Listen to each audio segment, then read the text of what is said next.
You, John Fitzgerald Kennedy, do solemnly swear. I, John Fitzgerald Kennedy, do solemnly swear.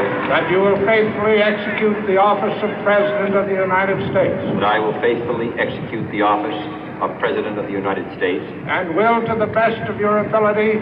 And will, to the best of my ability. Preserve, protect, and defend the Constitution of the United States. Preserve, protect, and defend the Constitution of the United States. So help you God. So help me God.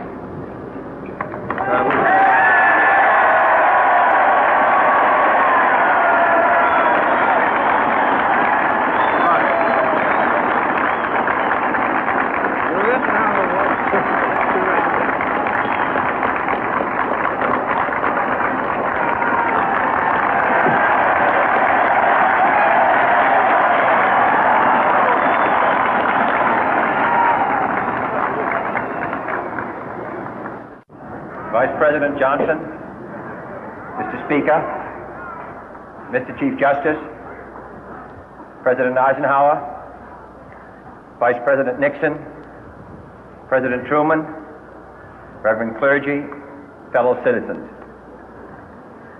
We observe today not a victory of party, but a celebration of freedom, symbolizing an end as well as a beginning, signifying renewal as well as change. For I have sworn before you and Almighty God the same solemn oath our forebears prescribed nearly a century and 3/4 ago. The world is very different now, for man holds in his mortal hands the power to abolish all forms of human poverty and all forms of human life. And yet the same revolutionary beliefs for which our forebears fought are still at issue around the globe. The belief that the rights of man come not from the generosity of the state, but from the hand of God. We dare not forget today that we are the heirs of that first revolution.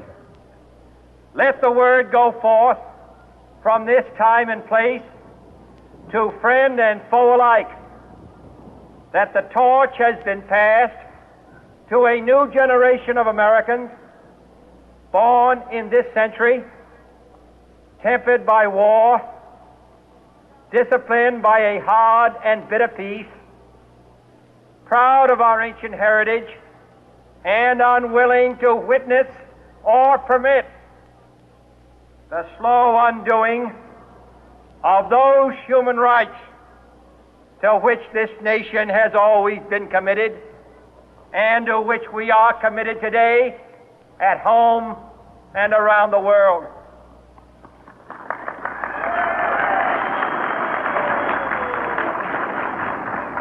Let every nation know, whether it wishes us well or ill, that we shall pay any price, bear any burden, meet any hardship, support any friend, oppose any foe to assure the survival and the success of liberty.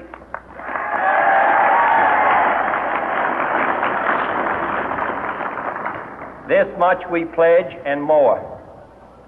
To those old allies whose cultural and spiritual origins we share, we pledge the loyalty of faithful friends. United, there is little we cannot do in a host of cooperative ventures. Divided, there is little we can do, for we dare not meet a powerful challenge at odds and split asunder. To those new states whom we welcome to the ranks of the free, we pledge our word that one form of colonial control shall not have passed away, merely to be replaced by a far more iron tyranny. We shall not always expect to find them supporting our view, but we shall always hope to find them strongly supporting their own freedom, and to remember that in the past, those who foolishly sought power by riding the back of the tiger ended up inside.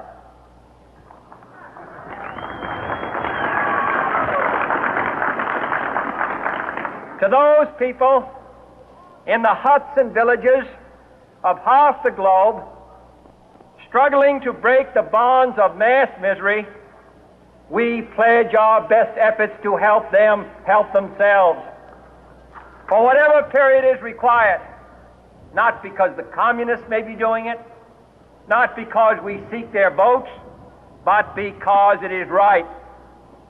If a free society cannot help the many who are poor, it cannot save the few who are rich.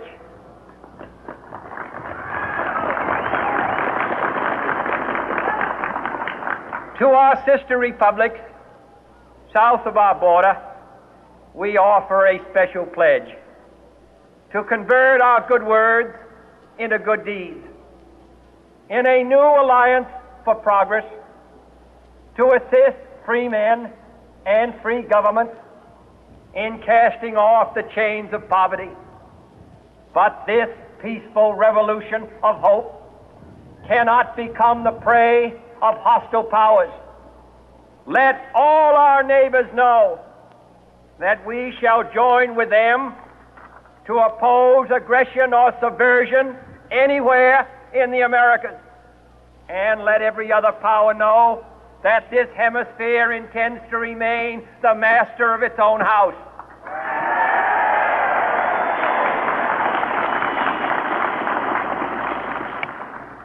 To that World Assembly of Sovereign States, the United Nations, our last best hope, in an age where the instruments of war have far outpaced the instruments of peace, we renew our pledge of support to prevent it from becoming merely a forum for invective, to strengthen its shield of the new and the weak, and to enlarge the area in which its writ may run. Finally, to those nations who would make themselves our adversary, we offer not a pledge, but a request that both sides begin anew the quest for peace.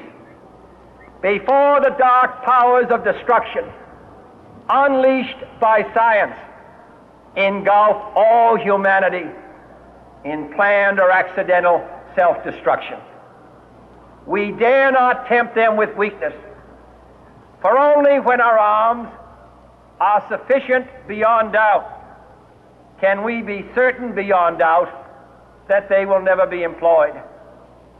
But neither can two great and powerful groups of nations take comfort from our present course, both sides overburdened by the cost of modern weapons, both rightly alarmed by the steady spread of the deadly atom, yet both racing to alter that uncertain balance of terror that stays the hand of mankind's final war.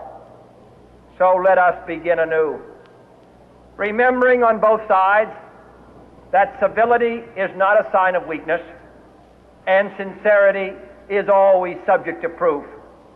Let us never negotiate out of fear, but let us never fear to negotiate.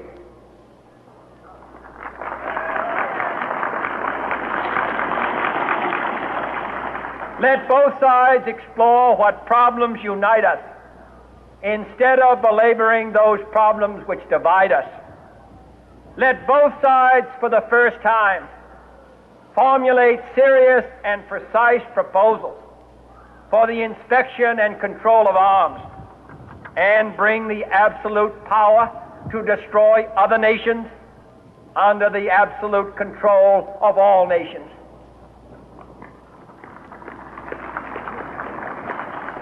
Let both sides seek to invoke the wonders of science instead of its terrors.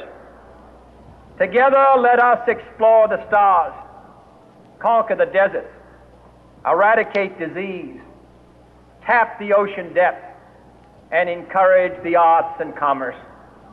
Let both sides unite to heed in all corners of the earth the command of Isaiah to undo the heavy burden and let the oppressed go free.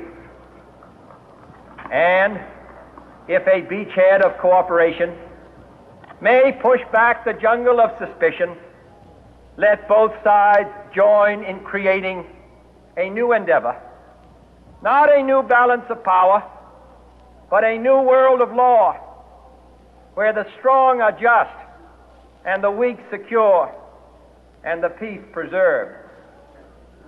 All this will not be finished in the first 100 days, nor will it be finished in the first 1,000 days, nor in the life of this administration, nor even perhaps in our lifetime on this planet. But let us begin.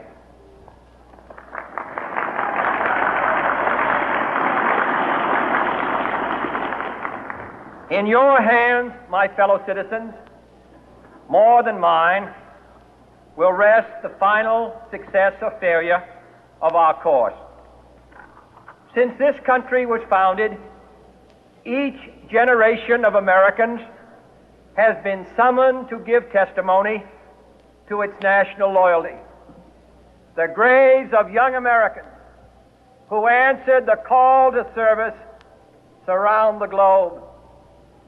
Now the trumpet summons us again, not as a call to bear arms, though arms we need, not as a call to battle, though in battle we are, but a call to bear the burden of a long twilight struggle, year in and year out, rejoicing in hope, patient in tribulation, a struggle against the common enemies of man, tyranny, poverty, disease, and war itself. Can we forge against these enemies a grand and global alliance, north and south, east and west, that can assure a more fruitful life for all mankind? Will you join in that historic effort?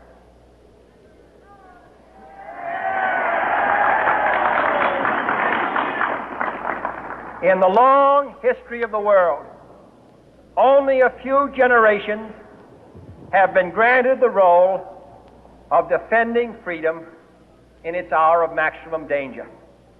I do not shrink from this responsibility. I welcome it.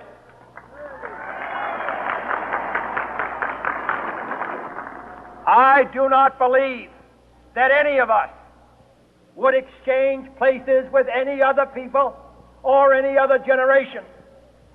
The energy, the faith, the devotion which we bring to this endeavor will light our country and all who serve it. And the glow from that fire can truly light the world. And so, my fellow Americans, ask not what your country can do for you, ask what you can do for your country.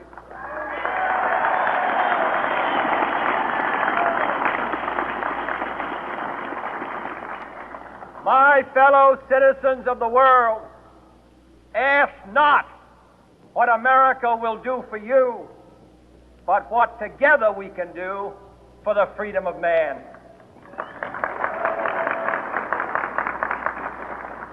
Finally, whether you are citizens of America or citizens of the world, ask of us here the same high standards of strength and sacrifice which we ask of you.